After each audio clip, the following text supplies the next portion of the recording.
Genial. Bien, bueno, si les parece, aquí estamos en horario, vamos a dar por iniciado el seminario del día de hoy.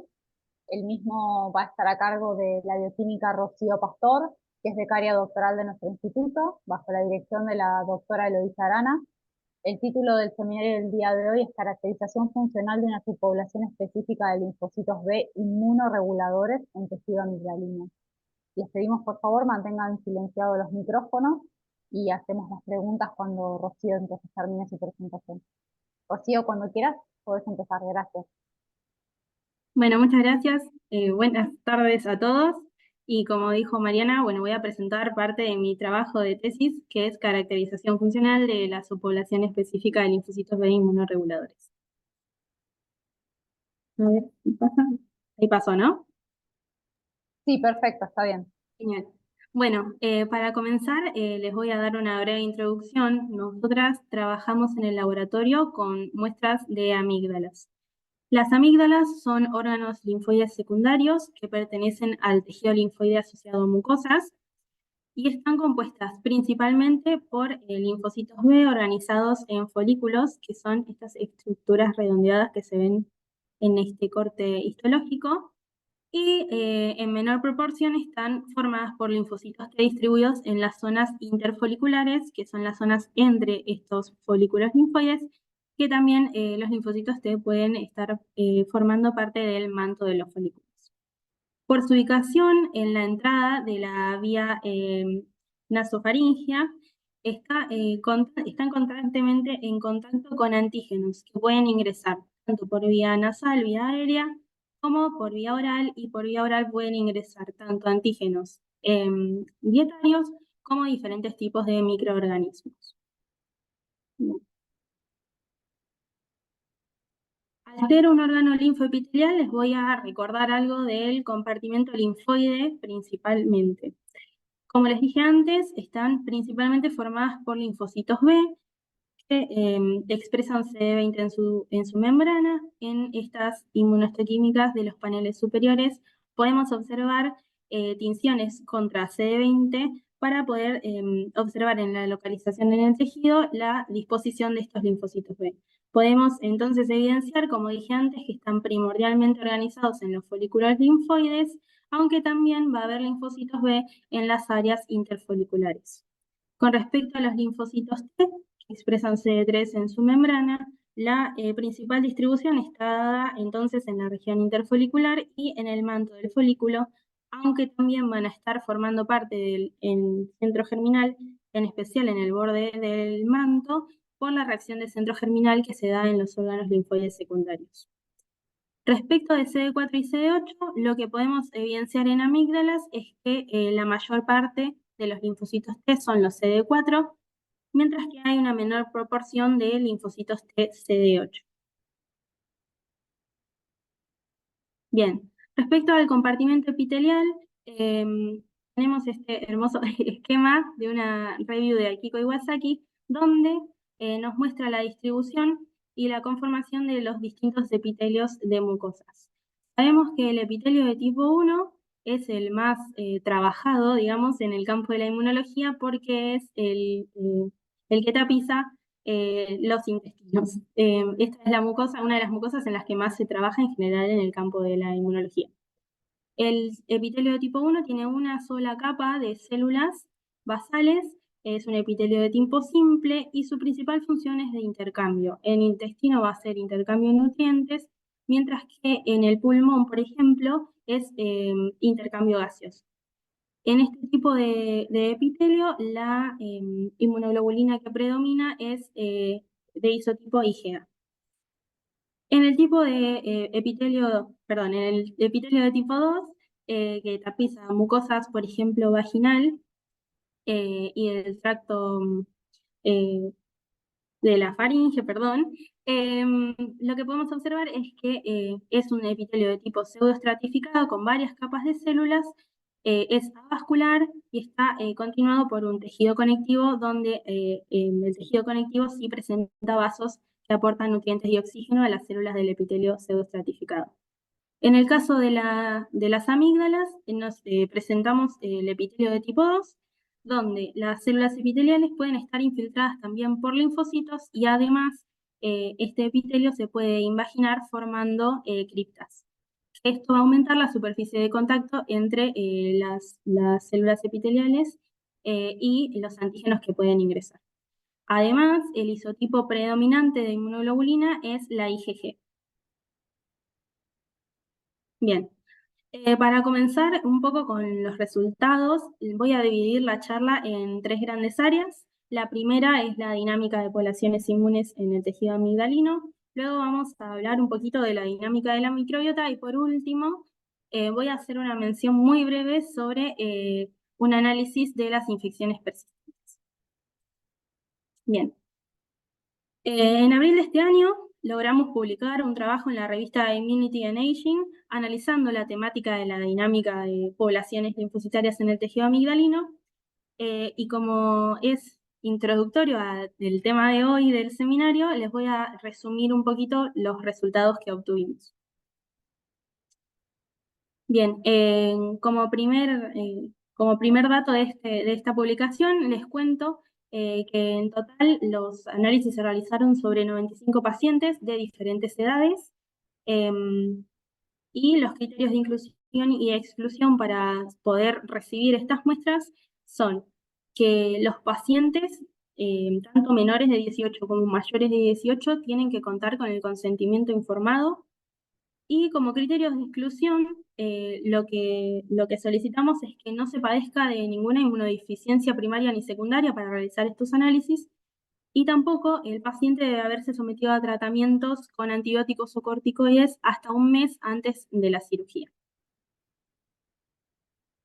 Bien, como primer resultado, les cuento que analizamos la proporción de células B de centro germinal en los individuos de diferentes edades y lo que pudimos obtener es que la proporción de células B de centro germinal va disminuyendo a medida que aumenta la edad, en contraposición a un aumento de las células B de memoria a medida que aumenta la edad.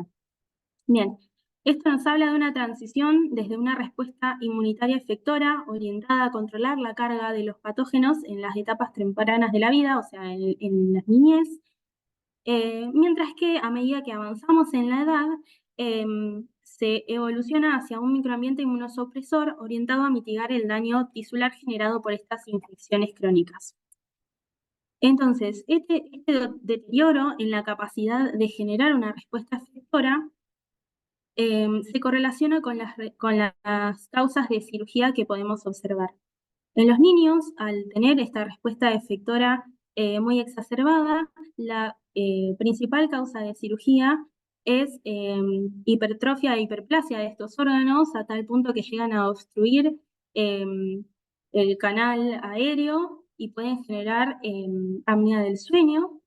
Mientras que a medida que avanzamos en la edad, predominan los abscesos y en la juventud y en la adultez lo que predominan son las amigdalitis crónicas por un fallo del sistema inmune en contener las infecciones locales y sus manifestaciones sistémicas. Esta disminución en la proporción de células de centro germinal y el aumento de células de memoria se puede observar también histológicamente, donde a la izquierda podemos observar un corte teñido con inmunohistoquímica para una amígdala hipertrofiada. Y lo que podemos ver es que los folículos linfoides son de gran tamaño y principalmente por el tamaño del centro germinal. Mientras que en amígdalas de un paciente que no tiene hipertrofia, lo que podemos observar es que el tamaño de los folículos en general disminuye y la relación de centro germinal respecto del manto no es tan exacerbada como en las amígdalas hipertrofiadas. Bien, otro de los hallazgos y en el que nos vamos a centrar en este seminario es en un fenotipo inmunoregulador que es capaz de coexpresar en su membrana CD39 y CD73. CD39 y CD73 son dos ectoenzimas, es decir, enzimas que están en la superficie, que son capaces de transformar el ATP, una molécula muy inflamatoria, es un patrón de daño tisular, en AMP y finalmente en adenosina, una molécula con propiedades antiinflamatorias. Esta reacción es una reacción secuencial, es decir, el CD39 pasa de ATP a AMP y el CD73 pasa de AMP a adenosina. Bien, lo que pudimos observar en el trabajo que publicamos hace poquito fue que la proporción de las células que tienen alta expresión de estas dos ectoenzimas va aumentando a medida que aumenta la edad. Es decir, este fenotipo inmunorregulador va aumentando a medida que aumenta la edad, acompañando la disminución de las células B de centro germinal y la acumulación de las células B de memoria. Bien. Como interés particular, nos propusimos entonces en este trabajo y en lo que me queda de tesis, poder caracterizar a este subtipo celular. Para comenzar, lo primero que evaluamos fue la capacidad proliferativa de este subtipo de linfocitos B. Acá les muestro la estrategia de gating. Primero separamos, singletes y linfocitos totales, y dentro de los linfocitos totales seleccionamos los linfocitos B. Dentro de estos linfocitos B, seleccionamos en función de CD39 y CD73 a la población que expresa baja cantidad de estas dos ectoenzimas y la población con alta expresión de estas ectoenzimas, para comparar la capacidad proliferativa de estas dos subpoblaciones. Entonces, arriba en el panel vemos a esta subpoblación que tiene alta expresión de las dos ectoenzimas en función de Ki67. Ki67 es un factor de transcripción que está presente en las células en división, es decir, en las células proliferativas. Entonces, para esta población, lo que vemos, acá me faltó agregar los numeritos, pero lo que vemos es que la proporción de células proliferativas es mucho menor respecto de la proporción de las células proliferativas para la subpoblación que expresa baja CD39 y bajo CD73. Este resultado, me acuerdo los números igual, en este gate es un 5% y en este gate es un 70%. Este análisis se repitió para 35 pacientes, observando que el mayor porcentaje de células proliferativas en todas las muestras se da para las células con baja expresión de ambas ectoenzimas, cerca de un 60% es la media, y respecto de las células con alta expresión de estas ectoenzimas, cerca del 3% nada más son células proliferativas. Bien. Entonces, para evaluar si la capacidad proliferativa sufre alguna modificación en un cultivo, lo que realizamos fue hacer una separación de estas dos subpoblaciones por cell sorting. Seleccionamos entonces en función de CD39 y CD73 las de alta expresión y las de baja expresión, y antes del cultivo lo que realizamos fue la medición de Ki67 como les mostré en la diapositiva anterior. Entonces, las células proliferantes para las de alta expresión de las citoenzimas son un 2,25% nada más, y las células proliferantes respecto de las que expresan las de baja expresión de estas citoenzimas son un 47,2%.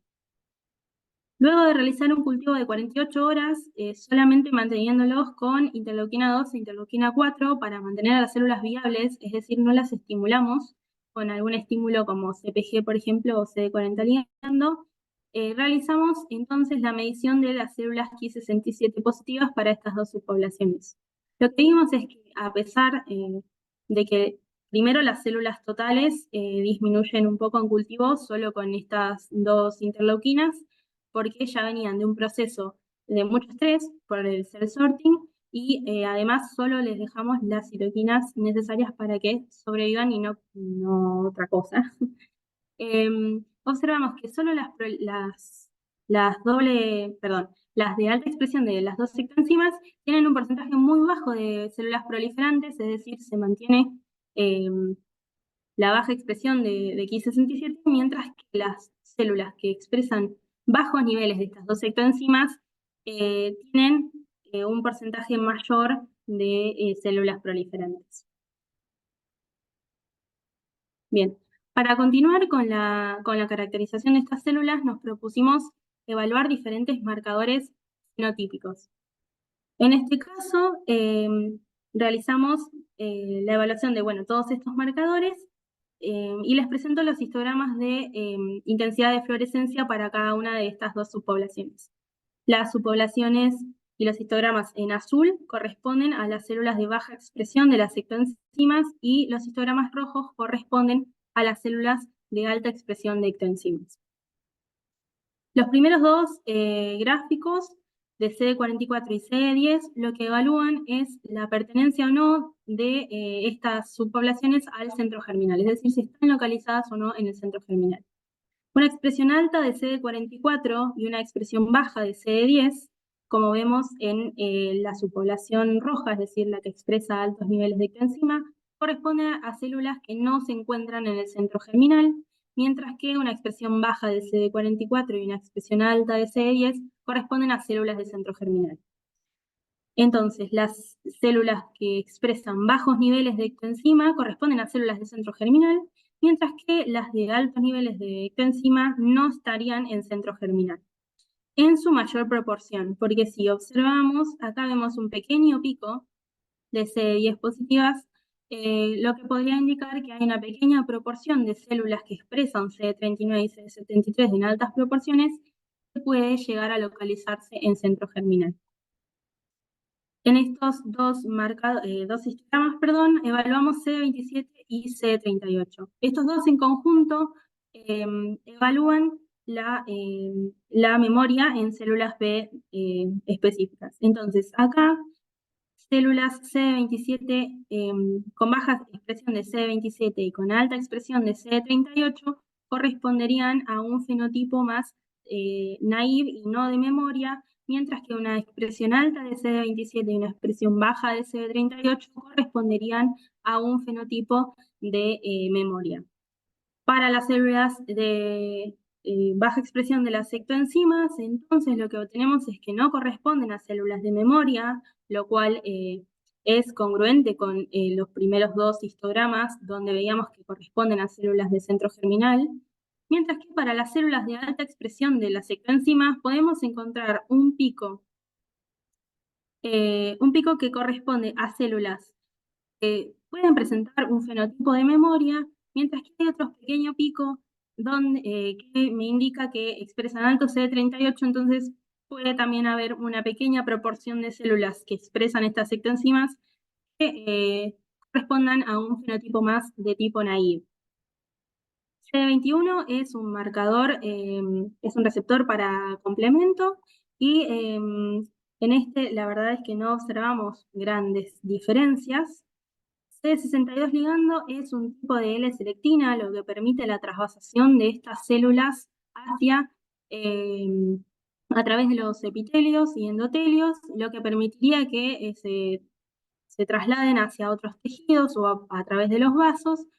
Y lo que observamos es que hay mayor expresión en las células de alta expresión de CD39 y CD73, lo que podría indicar también que existe un fenotipo de estas células de un estadio más quiescente, si se quiere, o de stem cell o más naive. Mientras que para las de baja expresión de CD39 y CD73, vemos una baja expresión de CD62 ligando, lo que me podría indicar que quizás estas células ya fueron activadas previamente y no tienen que pasar a endotelio o viajar hacia otros tejidos para encontrar el antígeno, para activarse. Para IgD también es un marcador de estadios tempranos de linfocitos B, y lo que podemos observar es que las células de baja expresión de las ectoenzimas en su mayoría tienen baja expresión de IgD, es decir, que ya por ahí quizás han logrado el switch de isotipo, mientras que las rojas corresponden a las CD39 high y CD73 positivas de alta expresión de las cectoenzimas, hay dos picos. Veo un pico que indica que ya podrían estar activadas y haber hecho el switch de isotipo, mientras que veo otro muy predominante que expresan alto IgD, lo cual podría indicar otra vez que las células de alta expresión de ectoenzimas pueden estar formando parte de un fenotipo de linfocitos B tempranos. Y respecto de IgM, vemos algo muy parecido. Las de alta expresión de las ectoenzimas tienen una mayor expresión de IgM que las de baja expresión de las ectoenzimas, pudiendo indicar o un switch de isotipo hacia IgM o un un fenotipo, perdón, temprano de linfocitos B. ¿Qué sacamos de conclusión de toda esta fenotipificación? Las células que expresan altos niveles de las dos ectoenzimas son una población heterogénea. Pueden estar formando parte en su menor medida de centro germinal, pueden tener un fenotipo más de memoria, inclusive pueden ser unas células no activadas o de un isotipo más quiescente o de stem cell. Bien, continuando con la caracterización de estas subpoblaciones, realizamos un primer ensayo funcional. Todos estos ensayos funcionales que les voy a contar están siendo puestos a punto, así que cualquier comentario o sugerencia son bienvenidos, porque, bueno, nada, estamos comenzando con esta caracterización. Así que, bueno, procedo. Les cuento que el primer ensayo funcional está basado en una técnica histoquímica para localizar estas ectoenzimas en el tejido. Como pretratamiento, los tejidos se incuban con tetramizol, que es un inhibidor de las ATPasas inespecíficas de tejido, para asegurarme que la actividad que yo estoy midiendo sea de mis ectoenzimas.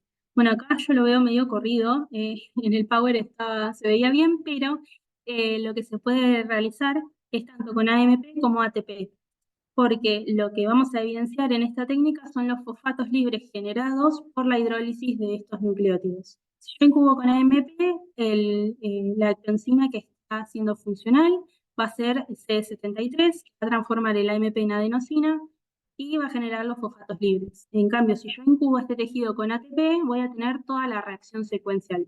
Es decir, ATP va a pasar a AMP por acción de CD39, generando fosfatos libres, y el AMP va a pasar a adenosina por acción de CD73, generando los fosfatos libres. Esta reacción se deja a 37 grados para que esté a temperatura fisiológica, y se puede dejar de 30 minutos a 120 minutos. Esta reacción también se da siempre, este protocolo lo realizamos en tejidos congelados y en tejidos congelados nuevos, es decir, en el mismo día o a lo sumo al otro día de obtenida la muestra, porque estas dos enzimas son muy sensibles y lo hemos intentado en otros días, no sé, 2 días luego de obtener los cortes congelados y no funciona. Así que este resultado es de un tejido congelado y realizado toda la técnica en el mismo día que obtuvimos la muestra. En este caso, lo que les muestro es un tejido incubado con ATP durante media hora a 37 grados y luego revelado secuencialmente con nitrato de plomo. El nitrato de plomo con los fosfatos libres genera este precipitado, fosfato de plomo, y este precipitado, que no se ve, es incoloro, luego se revela por 30 segundos con el sulfuro de amonio. Esto da el precipitado de sulfuro de plomo, que es marrón y que es lo que vemos depositado en este tejido. Lo que podemos observar y evidenciar con esta técnica es que la mayor marca de sulfuro de plomo se observa en las áreas del manto, de los folículos. Acá hay un folículo, acá hay otro folículo, perdón, acá hay otro. Entonces, la mayor marca se ve en la zona del manto y en las zonas interfoliculares o extrafoliculares. Lo cual es congruente con la diapositiva que les mostré anteriormente y lo que les vengo contando, que estas células de alta expresión de las ectoenzimas se ubican principalmente fuera del centro germinal. Aunque también podemos evidenciar una marca mucho más tenue dentro del centro germinal, lo que podría indicar también, como vimos anteriormente, una presencia de una menor proporción en centro germinal. Bien, como segundo ensayo funcional nos propusimos evaluar la capacidad hidrolítica de estas células. Como les conté antes, la capacidad hidrolítica de CD39 se evalúa incubando las células con ATP a 37 grados también, y lo que vamos a estar midiendo en esta reacción es la generación de los fosfatos libres. Para evaluar la capacidad hidrolítica de CD73, incubaríamos con AMP y también evaluaríamos la generación de los fosfatos libres. Estos fosfatos reaccionan en una reacción 1 a 1 con un colorante de verde malaquita y generamos un producto coloreado cuya absorbancia se lee a 650 nanómetros y nos da cuenta de entonces la cantidad de fosfatos generados en las reacciones. Bien. Esta reacción la evaluamos en las dos subpoblaciones que les conté antes, las de baja expresión de las dos ectoenzimas y la de alta expresión de ambas ectoenzimas. Para esto las separamos por cell sorting, acá usando el FACSARIA, y lo que realizamos fue el sorting en frío.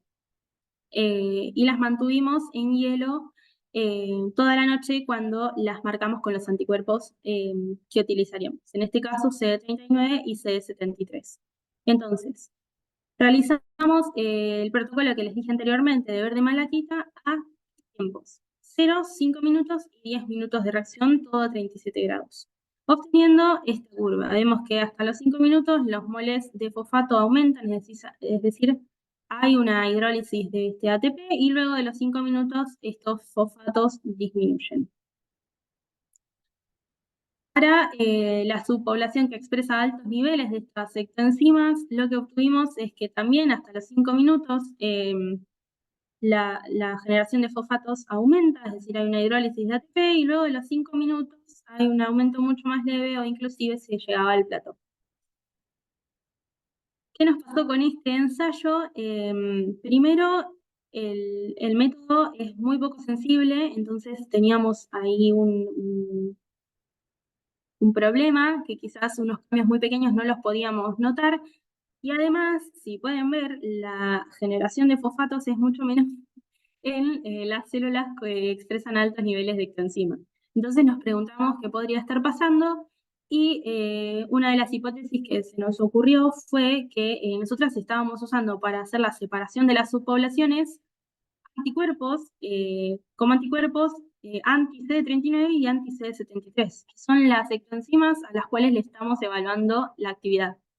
Entonces, la primera hipótesis que pensamos fue, estamos con estos anticuerpos bloqueando el sitio activo de estas enzimas. Para sortear esta dificultad, nos basamos en otro de los marcadores que les mostré antes cuando hablamos de fenotipo, que era CD10, que nos marcaba células de centro germinal, células que no estaban en el centro germinal. Como les había dicho antes, las que expresan bajos niveles de CD39 y de CD73 tienen altos niveles de CD10, mientras que la mayoría de las células que expresan altos niveles de las dos ectoenzimas tienen bajo nivel de CD10. Por lo cual decidimos utilizar este marcador para realizar el sorting y la separación de las subpoblaciones. Bien. Luego de que las subpoblaciones estén separadas, realizamos el mismo protocolo de verde malaquita. En este caso les muestro para las células CD10 positivas, es decir, las de baja expresión de las ectoenzimas, obteniendo algo más, es una curva más linda, pero los resultados son dentro de todo similares porque hasta los 5 minutos hay una hidrólisis de ATP y una acumulación de fosfatos, y luego de los 5 minutos la reacción o se plancha o inclusive disminuyen los fosfatos en el medio. Para la población CD10 negativa, es decir, la de alta expresión de las ectoenzimas, obtenemos una curva muy similar. ¿Qué nos pasó con esto nuevamente? no pudimos obtener una gran diferencia entre las dos subpoblaciones, aunque la generación de los fosfatos es mayor que para la otra estrategia de sorting.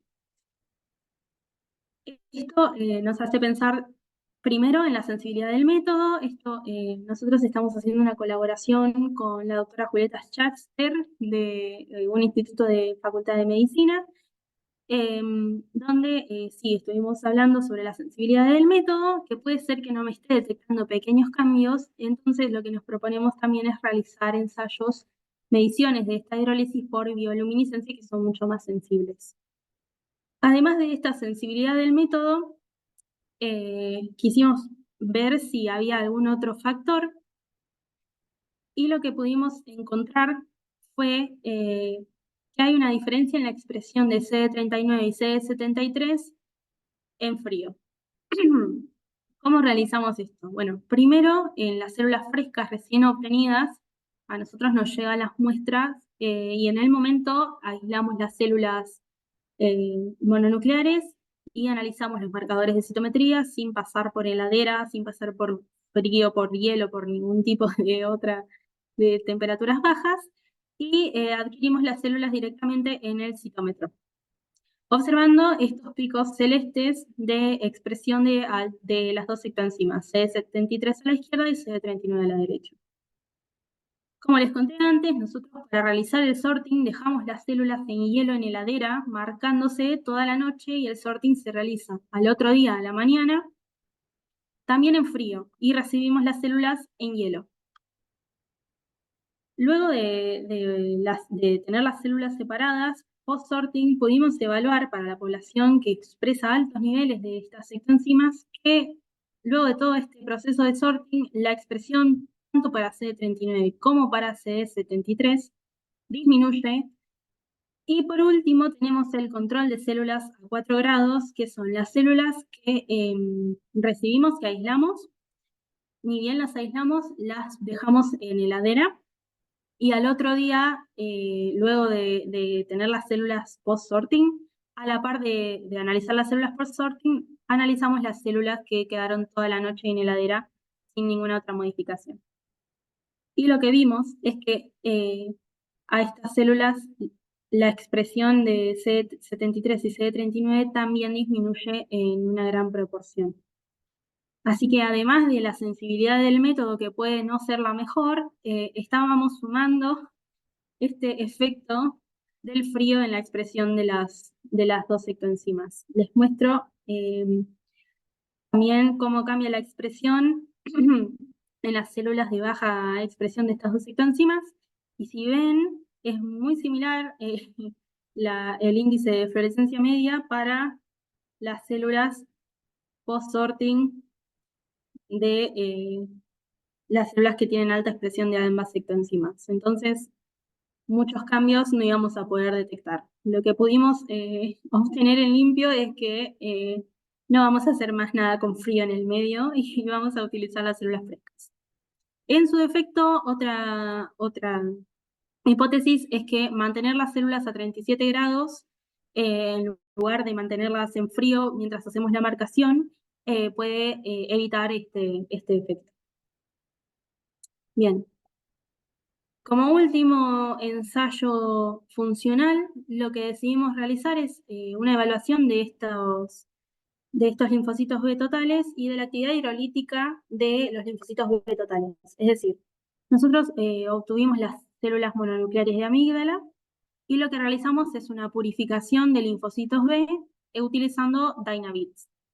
Una vez obtenidos los linfocitos B, realizamos el protocolo de Verde-Malaquita para evaluar la hidrólisis de ATP y de AMP también. Y además de mantener a las células a 37 grados y la reacción realizarla a 37 grados, el otro punto que incluimos fue estimularlas con PMA, porque en ensayos previos vimos que la AMP no había forma de detectar una hidrólisis de la AMP en estas células. Entonces nos propusimos realizar esta estimulación. La estimulación se realizó también a 37 grados durante 3 horas con PMA y con ionomicina. Y lo que pudimos observar es que efectivamente los linfocitos B totales responden a esta estimulación generando un aumento de los nanomoles de fosfato hasta los 5 minutos. Luego de los 5 minutos la reacción decae. Y para AMP esto sí fue algo muy lindo de encontrar. Hasta los 20 minutos los nanomoles de fosfatos libres aumentan y luego de los 20 minutos esta reacción decae. Así que, bueno, como conclusión, obtenemos que la respuesta a PMA es muy buena y también mantener las células a 37 grados nos da un buen resultado de reacción, por lo cual esto es lo que nos proponemos realizar para las siguientes caracterizaciones de las ectoenzimas. Bien, como conclusiones parciales de esta parte, podemos tener que las células que expresan CD39 y CD73 corresponden a una población muy heterogénea, que se localizan principalmente fuera del centro germinal, en manto y en zona interfolicular. Y además pudimos evidenciar, más allá de todas las dificultades, pudimos evidenciar que CD39 efectivamente cataliza la actividad hidrolítica de ATP.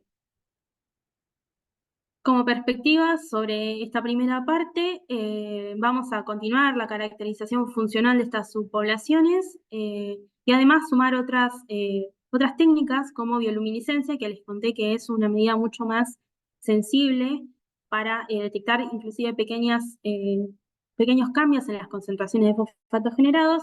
Y para la evaluación de la función de CD73, comenzaremos con la caracterización y la producción de inosina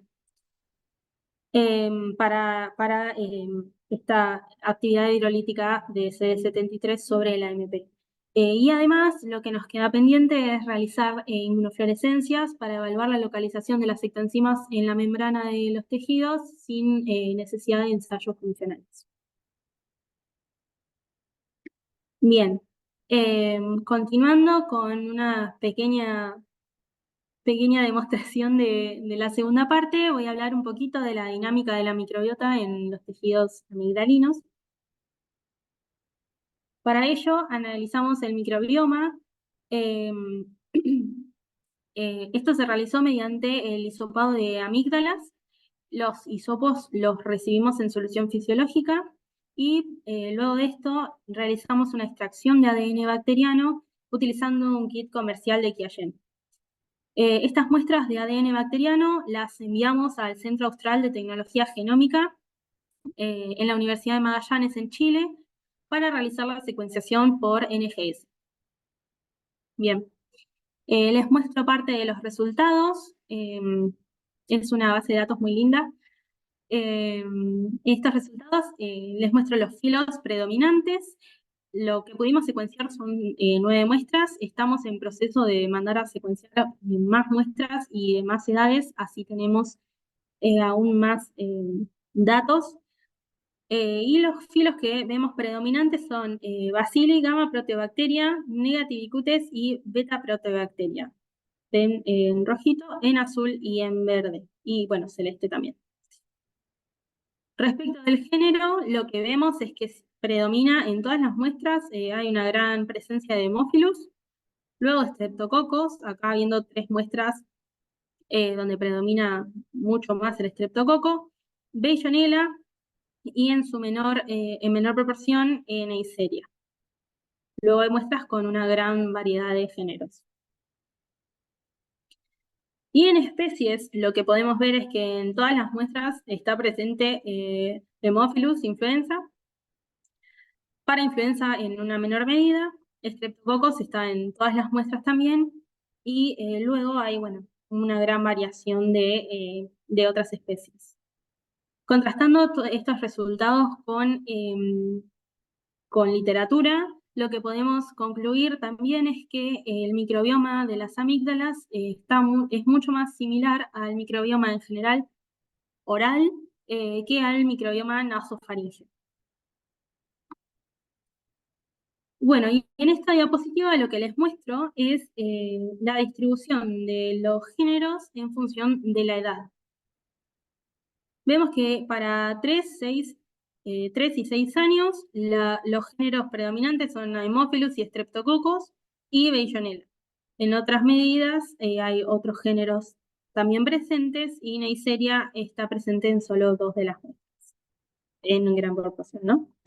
Para 9 y 12 años lo que vemos es que esta predominancia del Streptococcus disminuye bastante y en general son bastante más similares las proporciones de las diferentes especies. Esto va un poco de acuerdo con también bibliografía. En este cuadro en particular es del paper de Odendahl, que es muy lindo, y lo que podemos observar es que en los niños menores a 10 años, donde se analizó el microbioma de saliva, lo que predomina es estreptococo, que es lo que vemos acá en azul, y que luego, a medida que avanza la edad, acá lo vemos en mayores de 10 años. 10 años es un corte que se utiliza mucho porque es por bibliografía también cuando comienza la pubertad. Entonces, a partir de 10 años, la biomasa disminuye y la composición del microbioma se mantiene más estable. Lo que podemos ver acá con las muestras del paciente de 9 y de 12 años, donde la composición es bastante similar entre ellos. Bien. Y como última temática, voy a nombrar algo muy breve sobre el análisis poblacional de las infecciones persistentes. Y acá hay un oyente que está involucrado, así que les voy a contar algo sobre el virus Epstein-Barr.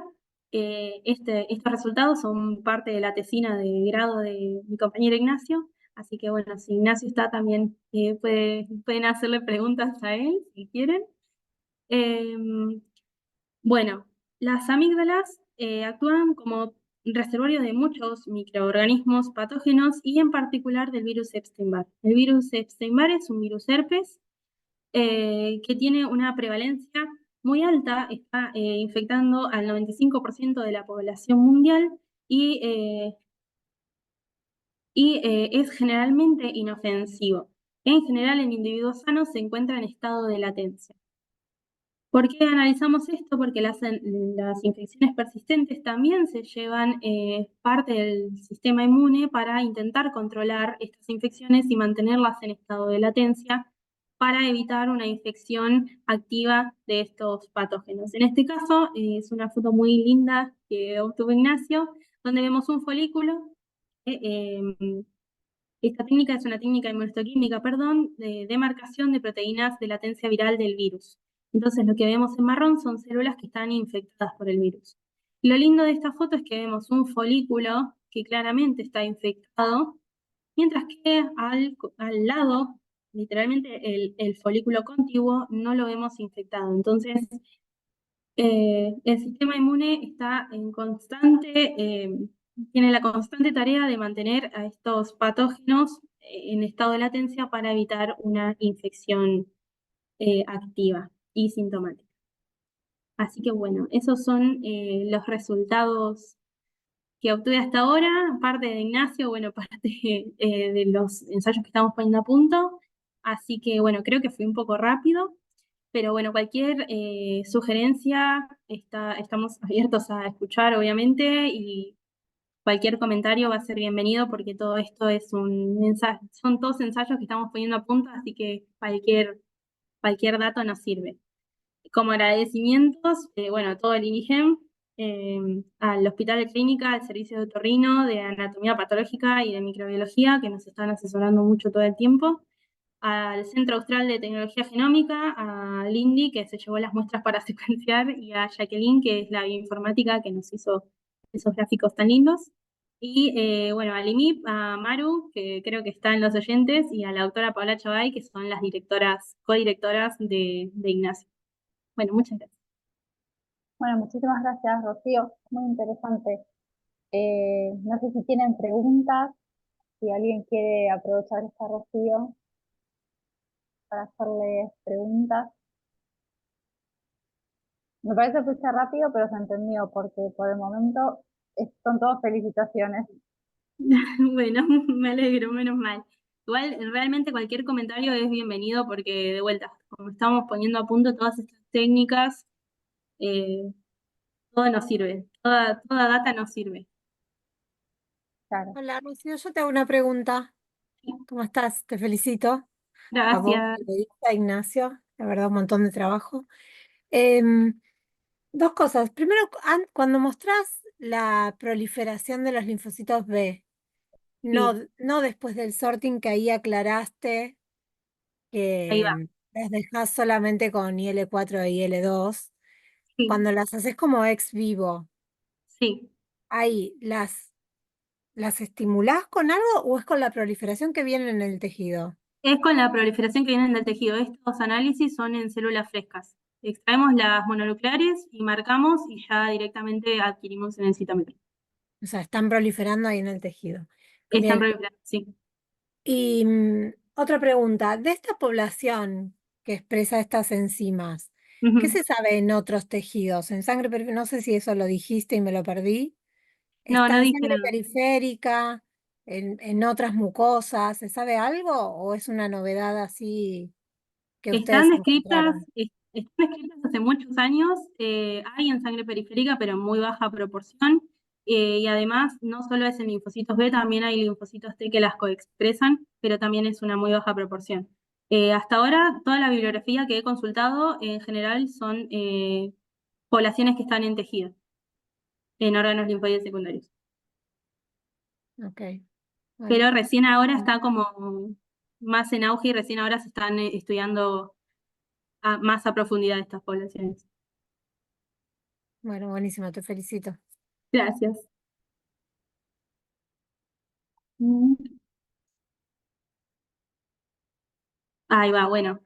Eh, el ensayo de estimulación de linfocitos B totales lo hicieron en frío. A ver. Ah, se me fue la presentación, ¿no? Abrí el chat y se me fue. Si querés te leo yo Ay, las sí, por favor, preguntas. Sí, porque sí, abro el así chat no y se se te me va. desconfigura. Entonces, dice del Instituto, sí, es de Ariel, esta es de Ariel. El ensayo de estimulación de linfocitos B totales lo hicieron en frío y en presencia de inhibidores enzimáticos específicos para CD39 y CD73. Oli, bueno, no, el ensayo de estimulación de linfocitos B totales lo hicimos. em, A ver, el ensayo de estimulación, que es de Ki-67, evaluación de Ki-67, o el ensayo de la evaluación de la capacidad hidrolítica. Si es, igualmente ninguno de los dos se hizo en frío, todos se hicieron a 37 grados, salvo la evaluación de capacidad proliferativa. Ah, con PMA iono se hizo todo a 37 grados. Tanto la estimulación de A37, perdón, tanto la estimulación con PMA se hizo a 37 como la, no sé, la purificación de las células por Dynavid, todo a 37 para evitar estos efectos del frío. Y no evaluamos nada con inhibidores enzimáticos específicos porque todavía no los conseguimos, existen y nada, ya está como hablado con la doctora Schatzter que nos va a prestar los inhibidores y los vamos a evaluar también, porque, bueno, también para determinar si es algo específico o no. A ver, hay otra Te leo pregunta, ¿no? otra, si no la Sí, abriste, la leo yo. Quiero aclarar una cosa, todavía no usamos los inhibidores tampoco, además de no conseguirlos, porque evidentemente Rocío mostró, no tenemos tampoco la reacción perfectamente caracterizada. claro, o sea, Todavía no nos sale top top, digamos. en esta economía no vamos a gastar, no vamos Sí, a sin gastar, saber si anda bien la medición. claro. Bueno, de Julia Rodríguez. ¿Se conoce si esta subpoblación de linfocitos B que expresan alta concentración de CD39 y de CD73 está presente en otros órganos linfoides secundarios o tejidos linfoides asociados a mucosas? ¿También se asocia a una función inmunorreguladora? Bueno, es parecida a la de Ana. Es parecida, bueno, sí, están asociados a función inmunorreguladora porque la expresión de estas dos citoenzimas, ya vimos que la reacción es transformar ATP, que es una molécula asociada a daño, un patrón molecular asociado a daño, en adenosina, que es algo antiinflamatorio y una función más inmunorreguladora o inmunosupresora. Y lo mismo, sí, está descrita muy pobremente por ahora en otros órganos linfoides secundarios y en muy baja proporción en sangre. Yo me meto acá, Y bueno, sí, ahora hay otra de Andrea Millán, yo voy a agregar que están en tejidos tumorales, sobre mm, todo también, que hay mucha producción de ATP, ¿sí? Están mejor caracterizados en modelo de ratón en tumores. ujú. Eh, bueno, Andrea Millán, muy bueno, pregunta, ¿hacen el análisis bioinformático del microbioma ustedes? Bueno, no, eso fue una lucha un poco porque, bueno, queremos hacerlo nosotras, pero tenemos la suerte de que, como les mostré a lo último, a ver si puedo mostrar de vuelta. ¿Se ve? ¿Se está viendo la diapo? Estás en la de Eh, agradecimientos, ahora estás sí, en la sí. de tenés que Bueno, mover estos, ahí. estos, estos gráficos muy bellos los obtenemos de una colaboración con Jacqueline Aldrich, es la bioinformática del Centro Austral de Tecnología Genómica y está laborando en la Universidad de Magallanes. Yo, Ella es la que nos realizó todos claro, los análisis. claro, en realidad ella está, entendemos con Rocío, porque tuvimos una reunión virtual, el link lo hizo Ujú, Link, que se fue a trabajar ahí. Entendemos que la plataforma que hizo es la tesis doctoral de ella. Entonces vos sí. le mandás las muestras y ella carga, está re bueno, porque bueno, te quita un poco también, Rocío quiere los datos crudos y no logramos los datos crudos, porque Rocío Es también que, hizo unos cursos para analizarlo y la verdad que no lo estaríamos consiguiendo, nos estaría costando que mande los datos crudos. Pero sí, sí. sí tiene esta plataforma donde vos podés, así como Rocío mostró, podemos elegir Filum, podemos, o sea, es como una plataforma interactiva, por lo menos en Ujú, microbiota. No sé en otro tipo de secuenciación qué es lo que ofrecen, pero bueno, pueden contactarlos, por eso pusimos eso. Entiendo que su idea también es darse a conocer, ¿sí? Bueno, leo, porque a Mariana Seijó se le cortó la luz, por eso estoy leyendo yo y hago ok. otra pregunta de Ariel. Suponiendo que sos evaluadora de esta línea de trabajo, dice Ariel, ¿qué objeciones y limitaciones podés hacerte? Uy, tremendo. Bueno, algo que nos dicen siempre es algo que siempre, siempre, siempre surge es, tenés controles sanos y es prácticamente imposible tener un control sano. Habíamos comenzado con Eloísa averiguaciones para ver si podíamos obtener amígdalas de cadáveres como control sano porque es imposible que alguien te done una amígdala sana. Pero a pesar de tener el control, de que nos falte el control sano, lo que solemos hacer es siempre evaluar mucha bibliografía respecto a lo que estamos analizando nosotras en amígdalas.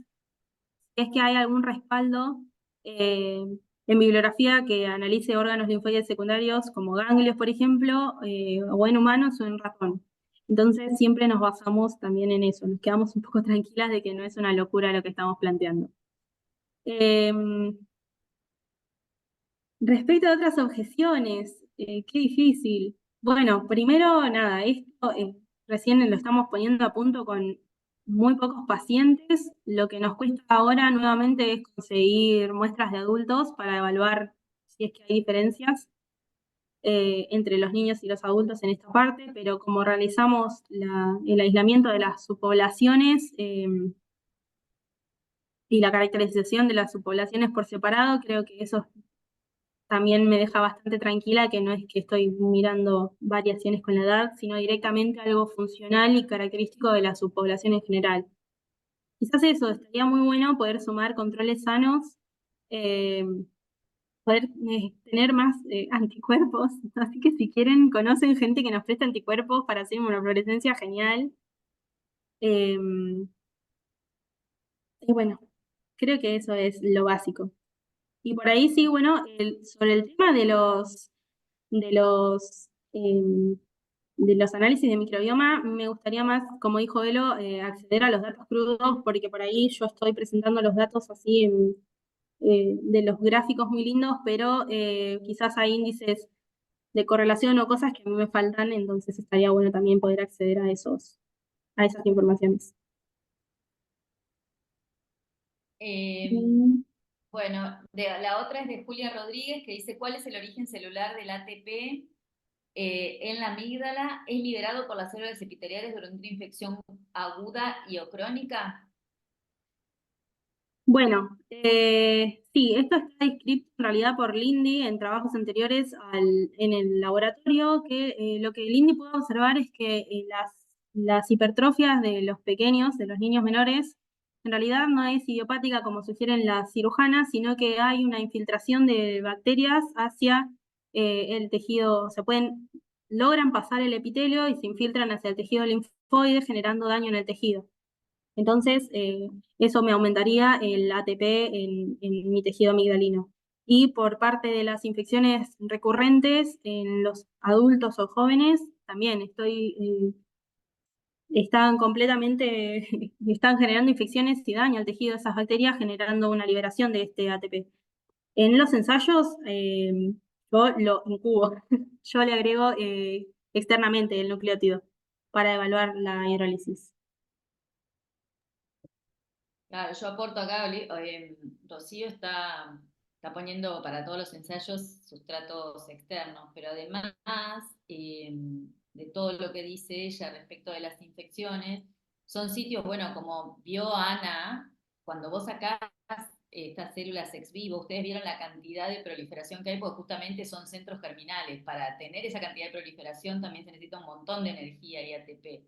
Entonces, ya de por sí, por su propia actividad fisiológica, son sitios de enorme producción de ATP, más allá de su actividad DAMP por los daños en el epitelio y etcétera. Por eso fuimos a buscar particularmente esta subpoblación y ver cómo variaba con la edad, porque sabíamos que hay mucha producción de ATP en esos sitios.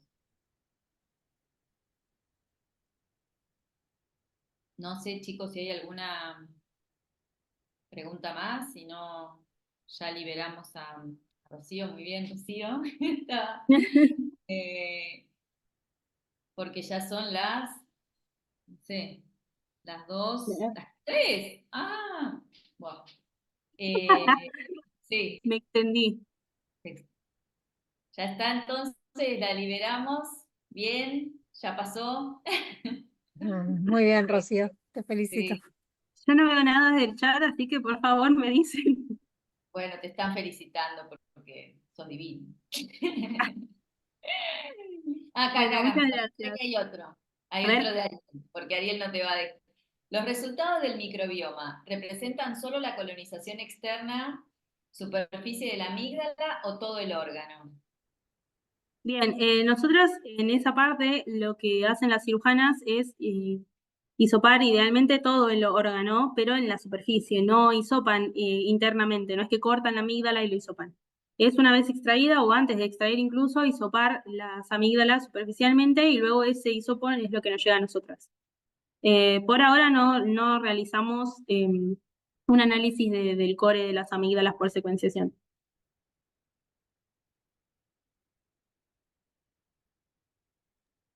Bueno, listo. Nos vemos la otra Bueno, semana. muchas gracias a todos. Gracias. Cualquier cosa igual espero comentarios. Nos vemos. Chao, chao.